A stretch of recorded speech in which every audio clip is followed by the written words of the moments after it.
Que Deus abençoe a todos. Jesus reina. Aqui é o vosso amigo Apóstolo Aurélio da Luz. Eu trago uma palavra muito forte para você no livro de Gênesis, capítulo 1, versículo 26. Esta palavra que vai restaurar a tua fé, que vai edificar a sua vida espiritual. Assim diz a palavra do Senhor. E disse Deus: façamos o homem à nossa imagem, conforme a nossa semelhança, e domine sobre os peixes do mar, e sobre as aves dos céus, e sobre o gado, sobre toda a terra, e sobre todo o réptil que se move sobre a terra. Então, irmãos, esta palavra é muito importante. Quando formos a meditar do versículo 1 para baixo, nós iremos entender que Deus ele fez a terra e o céu, fez os animais, ele criou a separação entre as águas. Mas no versículo 26, Deus ele diz: façamos o homem à nossa imagem e semelhança. Eu consigo entender que o homem é a criatura mais especial que Deus já fez aqui na terra. Significa que o homem é a criatura mais especial que Deus criou aqui na terra. É por isso que Deus disse: façamos o homem à nossa imagem e semelhança. Mas o que me chama mais atenção no meio deste versículo são duas frases muito importantes que fazem sentido para mim e para você, que diz: façamos o homem à nossa imagem. Primeiro, a imagem. Segundo, a semelhança. Existe uma diferença entre essas duas frases: a imagem e semelhança. Irmãos, quando Deus fez o homem aqui na terra, Deus fez o homem com duas personalidades: espírito e o homem. E aqui, quando Deus fala sobre a imagem, Deus está falando sobre a personalidade espiritual, a qualidade espiritual do próprio Deus. O homem vivia a santidade. O homem vivia a espiritualidade de Deus. O homem vivia fora do pecado e vivia a vida igual ao próprio Deus, fora do pecado. Isso se chama: o homem estava imaculado. O homem estava perfeitamente como Deus. O homem não sabia o mal. O homem não sabia o suicídio. Não sabia a inveja. Não sabia a prostituição. Então o homem era a imagem de Deus. É por esta razão que o Satanás roubou a imagem diante do homem através do pecado. O homem tornou-se pecador. Quando Deus diz conforme a nossa semelhança, Deus está falando na personalidade humana.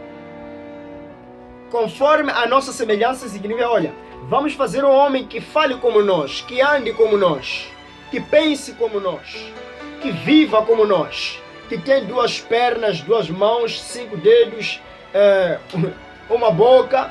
A pergunta que eu faria é: qual é o animal que Deus fez parecido com o homem, que pensa como homem, que fala como homem, que imagina como homem, é criativo como homem?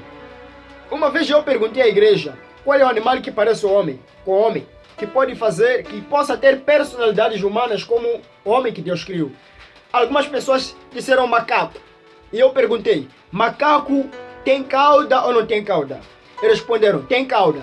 A pergunta minha seria: por que o homem também não tem cauda, se o homem é igual ao macaco? Então, existe uma grande diferença entre essas duas criaturas, o ser humano e os animais. Em outras palavras, eu quero dizer que o ser humano tem a personalidade do próprio Deus. Deus, ele fala, Deus pensa, Deus sente. Então, o homem também tem as mesmas personalidades. O homem anda, o homem pensa, o homem age. Deus não fez rebotes. Deus não fez máquinas. Deus fez um ser humano com o objetivo do ser humano governar. Então, irmãos, esta é a palavra. Essas duas frases têm uma grande diferença: a imagem e semelhança. A imagem é que o homem tinha personalidade espiritual. o homem era santo, o homem era imaculado, o homem vivia uma vida santificada, sem pecado, sem conhecer o mal, sem conhecer a prostituição, sem conhecer a corrupção. Mas o homem também tinha a semelhança de Deus, porque o homem pensava, o homem tinha 2 pernas, o homem tinha 2 mãos e 5 dedos, o homem tinha uma forma pessoal do próprio Deus. Essas 2 personalidades são elas que definem-nos o quão maravilhoso Deus nos ama. São essas 2 personalidades que nos trazem a diferença entre a criatura, entre os animais e o homem. Quando Deus fez Adão e Eva viviam uma vida inocente, uma vida santa, junto na presença de Deus. Isso se chama a semelhança com Deus. Quando Deus diz, façamos homem a nossa semelhança, é que o homem tinha a mesma personalidade espiritual com Deus, mas por causa do pecado o homem perdeu esta personalidade da semelhança. E quando nós meditamos em diante, nós iremos encontrar que Deus falou ainda mais, que o homem domine a terra, que o homem domine sobre os peixes, sobre as aves do céu e sobre o gado. Quando Deus fez o ser humano, Deus fez o ser humano com 2 objetivos principais. O primeiro objetivo é com que o homem adore a Deus. O segundo objetivo é que o homem domine a terra. Mas foi por conta do pecado, foi por conta da iniquidade que Adão e Eva cometeram, na qual permitiram com que o Satanás entrasse nas suas vidas e roubasse a semelhança que Deus havia colocado sobre eles. Significa que o Satanás roubou a semelhança, roubou a espiritualidade, roubou a santidade, roubou o amor, roubou tudo, todas as qualidades espirituais na qual Deus havia colocado na vida de Adão e Eva. É por isso que logo que o pecado entrou sobre Adão e Eva, a glória de Deus saiu sobre a vida deles.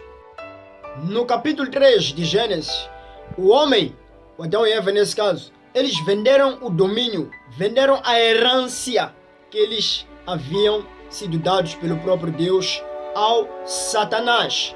É por isso que no livro de 2 de Coríntios, capítulo 4, versículo 4, fala sobre o príncipe deste mundo. Significa que eles perderam o domínio sobre a terra. Deus havia dado a terra para Adão e Eva. Deus havia dado a terra para que eles dominassem, para que eles governassem. Mas por conta do pecado, o Satanás, ele tomou o lugar. Ele tomou o governo. Ele tomou o reinado. É por isso que, neste momento, o Satanás está a governar a terra. Como é que ele está a governar? Colocando doença, colocando prostituição, colocando vícios, drogas, colocando mentiras, colocando corrupção. Neste momento, o diabo, ele está trabalhando, ele está sobre o governo. Neste momento, em vez de o homem governar, está a ser governado pelo Satanás. Porque o Satanás roubou a semente principal. Porque o Satanás roubou a raiz principal. É por isso que agora, neste momento, o Satanás está a governar a terra. O Satanás está roubando a paz nas famílias. O Satanás está roubando o amor no casamento. O diabo está fazendo e desfazendo. Está se cumprindo aquela palavra que diz no livro de João 10, versículo 10. Satanás, ele veio para matar, roubar e destruir. O que levou Satanás a tomar esta potência e este poder foi porque Adão e Eva, eles deram ouvido à voz do diabo. Irmãos, muitas das vezes nós queremos as bênçãos de Deus, nós queremos viver segundo a vontade de Deus, mas ao mesmo tempo dando lugar à voz deste mundo, dando lugar à voz do Satanás. Adão e Eva, eles queriam dizer não naquilo que Deus disse sim, e queriam dizer sim naquilo que Deus disse não. E muitas das vezes, hoje, nós queremos questionar a Deus acerca daquilo que Deus já tinha falado sobre as nossas vidas. É por esta razão que Satanás facilmente, ele entra na sua vida e ele entra para te tirar da presença de Deus. E quando o diabo te tira da presença de Deus, ele rouba a sua essência, a essência da adoração, ele rouba o primeiro amor, ele rouba a prosperidade, ele rouba a saúde, ele rouba a paz, ele rouba tudo na qual o Senhor havia colocado sobre ti. E você passa a viver numa vida de trevas, você passa a viver uma vida desagradável, você passa a viver uma vida que não vai de acordo. Então, irmãos, que esta palavra fale com cada um de vocês. Este é o primeiro vídeo que a gente faz aqui no YouTube, no canal Kadosh TV. Que esta palavra possa restaurar a sua fé, que esta palavra possa te trazer de volta na presença de Deus. Esta é a parte 1 da pregação. Eu trago a parte 2 da pregação. Eu espero que você assista a parte 2 da ministração em nome de Jesus. Um abraço bem forte para todos. Sejam abençoados em nome de Jesus Cristo.